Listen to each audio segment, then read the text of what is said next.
బండిలో తెచ్చుకొని వస్తాను.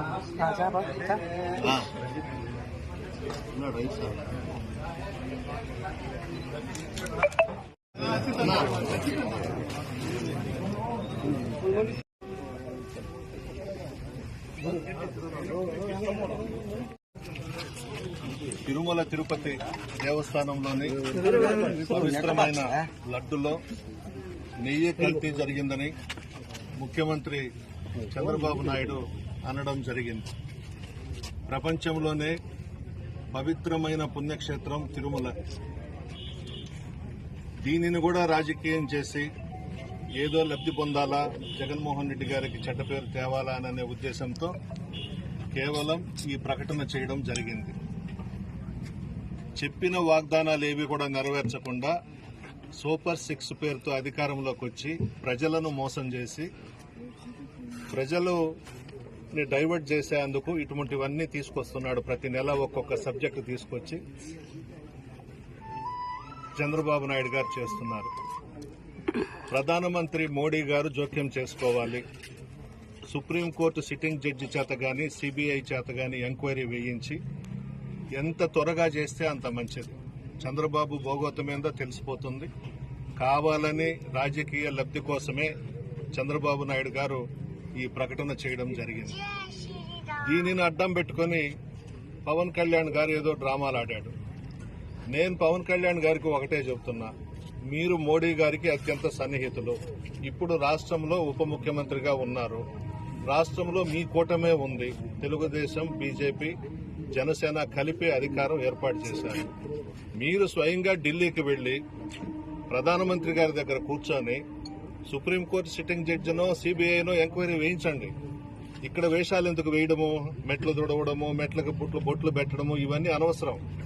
నిజంగా నీకు చిత్తశుద్ధి ఉంటే తిరుమలలో పవిత్రతను మనం కాపాడాలని అనుకుంటే మీరు వెంటనే ఢిల్లీకి వెళ్లి ప్రధానమంత్రి గారితో మాట్లాడండి. మీరన్నా, మీ అన్న చిరంజీవి గారన్నా ప్రధానమంత్రి గారికి చాలా ఇష్టం. ముఖ్యమంత్రిగా చంద్రబాబు ప్రమాణ స్వీకారం చేసే రోజే డయాస్ మీద చూశాం ఏం జరిగిందో. మంత్రికి ఉండి ఇక్కడ వేషాలు ఎందుకు వేయడము, కాషాయ వేషాలు వేసుకుని అవసరం లేదు. నేరుగా ప్రధానమంత్రి దగ్గరికి వెళ్ళు, దీని మీద ఎంక్వైరీ జరగాలి.